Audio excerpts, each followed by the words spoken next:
¿Qué tal, chicos? Espero que se encuentren bien. Hoy la clase que observaremos será bajo el título de Europa antes de la conquista española. Ustedes me preguntarán por qué vamos a hablar de Europa si ni estamos viendo historia de México. Bueno, por una sencilla razón. Para comprender el proceso de conquista por parte de los españoles hacia el Imperio Mexica, es necesario comprender qué influyó para que ello se tornara así. Es decir, comprender el imperialismo europeo y los procesos de expansión. Para eso, dividiremos la presentación en 6 puntos. 1, que es la unificación española. 2, la reconquista española. 3, el descubrimiento de América. 4, el Tratado de Tordesillas. 5, el reinado de Carlos V. 6, el proceso de conquista española. Y al último, una reflexión. La siguiente lámina refleja prácticamente el encuentro de dos mundos. Es una pintura novohispana del siglo XVII que retrata el encuentro entre Moctezuma, uno de los últimos tlatoanis mexicas, y el conquistador Hernán Cortés, un proceso e imagen que se vivió en todos los territorios de América. Bueno, pasemos al primer punto, que es la unificación española. ¿Qué quiere decir esto? Antes de que España fuera un gran imperio, pues no existía. Solamente eran varios reinos ahí disgregados a lo largo de la península ibérica y con ciertos valores y tradiciones en común, con otros no tanto. Tuvo que aparecer una pareja de reyes que nosotros conocemos como reyes católicos, que contraen matrimonio en 1469 y unen las dos coronas más importantes de la península ibérica, que es Castilla y Aragón. Esto es conocido como la unificación española. No se unen todas las tierras aún, pero sí se unen los reinos más importantes. En la lámina observamos a Isabel de un lado y por el otro a Fernando. Estos reyes tienen que recordarlos porque más adelante tienen parentesco con un rey muy influyente en Europa durante el siglo XVI. Ya que habían unificado Europa, más bien España, ahora pretenden ocupar los territorios, y es el segundo punto, la reconquista española, que estaban bajo dominio musulmán.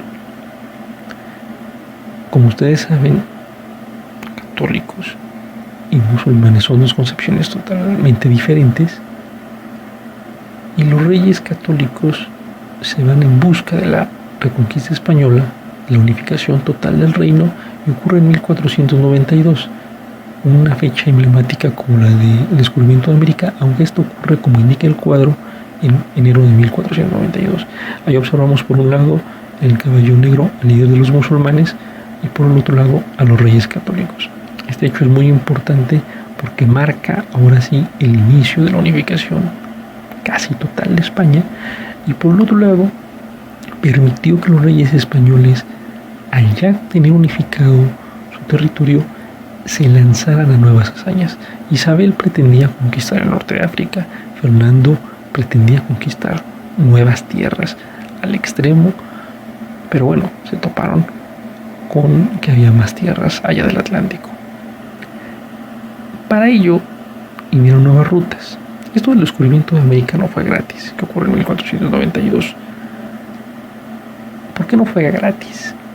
Porque antes de la ruta del Nuevo Mundo, que es la que establece Cristóbal Colón, había viejas rutas por las cuales se comercializaba y transitaba en Europa. Pero da la casualidad que Constantinopla, que era una ciudad muy importante en Europa, cae y es ocupada por los otomanos. Esto bloqueó el comercio entre el mar Mediterráneo con el Medio Oriente, China, la India. Como observamos en el mapa, esa es la ruta de la seda. Atraviesa prácticamente toda Asia. Bueno, esa ruta ya no estaba permitida para los europeos.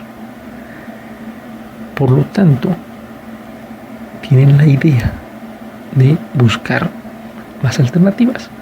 Y es lo que observamos en la siguiente lámina. Por un lado, observamos la ruta de las especias, que es la línea oscura que rodea toda África y que llega a la India y también al extremo oriente con China. Y por el otro lado tenemos la ruta que es la que más nos importa, que es la del Nuevo Mundo, y es la que atraviesa todo el Océano Atlántico.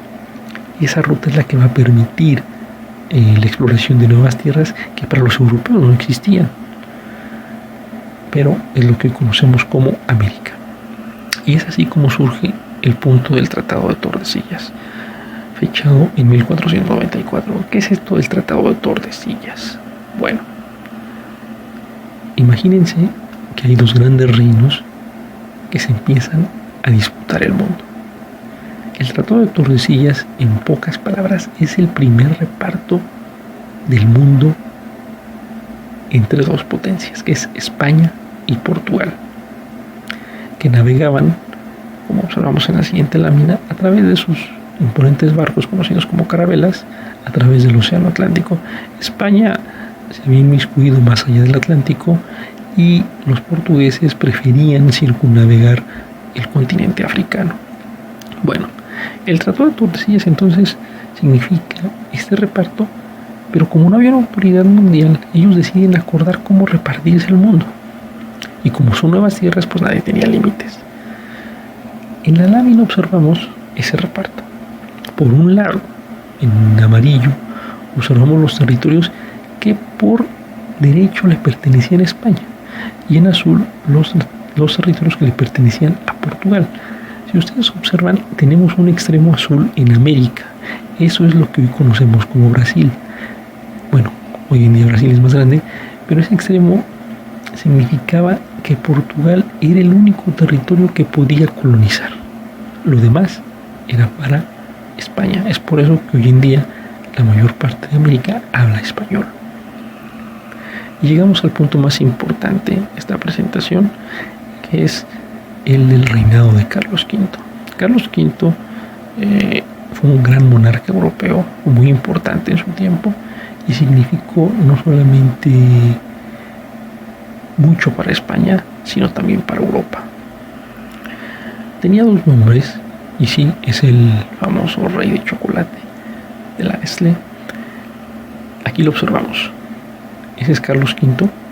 Era llamado primero de España porque era el primer monarca español con ese nombre, y era llamado quinto porque era el quinto monarca con ese nombre del Sacro Imperio Romano Germánico. Carlos V no solamente llevó a cabo o significó la expansión de territorios, también significó la expansión del catolicismo porque era un ferviente defensor de la Iglesia Católica. Y hereda dos grandes posesiones de terrenos. Como lo vamos a observar en la siguiente lámina, por parte de sus abuelos paternos, hereda el Sacro Imperio Romano Germánico, que es prácticamente todo el centro de Europa. Es lo que hoy conocemos como Alemania, el norte de Italia, Austria, Suiza, Bélgica, Holanda, parte de Francia. Es un territorio muy importante porque al ser el centro de Europa, ahí confluyen la mayoría de las rutas comerciales y marítimas. Y de sus abuelos maternos, que son los que habíamos visto, los reyes católicos, hereda la corona de Aragón, que está en verde, hereda la corona de Castilla, en amarillo, y observamos el reino de Granada en rosa, que es el que conquistan, o le quitan más bien a los musulmanes, los reyes católicos. Eso es prácticamente hoy lo que conocemos como España. Todo es heredó en Carlos, a excepción de Portugal. Y como Carlos tenía deseos de expandir más allá su reino, pues bueno, este fue el resultado. Ese es el imperio español en el siglo XVI. Estamos hablando de 1500 a 1600 y muchos más años duró. Como observamos, en rojo intenso está todo el imperio español. Observamos la parte extrema en Europa, que es España, algunas zonas costeras en África que le pertenecían también, algunas islas del extremo oriental asiático y la mayor parte de América. No debería estar señalado con rojo intenso Brasil, que es el extremo de Sudamérica, pero bueno, solamente se los anoto para que lo tengan en razón. Eso era el Imperio Español. Era tan grande que el hijo de Carlos V, que se llamó Felipe II, decía que en su imperio jamás se ponía el sol. Esto quiere decir que era tan grande que siempre era de día. Eso era España.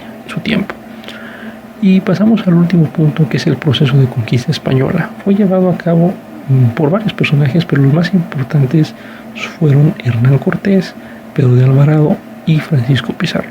Cortés conquistó Norteamérica, Pedro de Alvarado Centroamérica y Pizarro lo que hoy conocemos como Perú, que era prácticamente el imperio inca. Ahí observamos a Hernán Cortés. La época de los conquistadores es una época mítica, por así decirlo, casi tan mítica como la de los héroes griegos. Merece una gran historia y es el significado de las hazañas de estos personajes que forjaron muchos imperios, en este caso el español, y tuvieron gran importancia para el mundo. Ahora, para concluir, los dejo con la siguiente reflexión. La conquista del Nuevo Mundo no solamente representó la expansión de tierras por parte de España y Portugal y demás reinos europeos, también representó la expansión del catolicismo. Es por eso que les decía que es importante retomar este capítulo, porque entendemos el proceso no solamente del establecimiento de los virreinatos de España en América, sino también de la evangelización de los pueblos indígenas. Y por último observamos una imagen que es el escudo de armas del Sacro Imperio Romano Germánico, que le pertenece a Carlos V. Observamos en el centro el símbolo más importante de los cristianos, que es la cruz, cristianos, católicos y protestantes, ortodoxos, y el águila bicéfala, que, como observarán en sus alas, contiene todos los reinos que poseía el Sacro Imperio Romano Germánico, y es el deseo de expansión por parte de un imperio universal. Y con esto los dejo. Muchas gracias.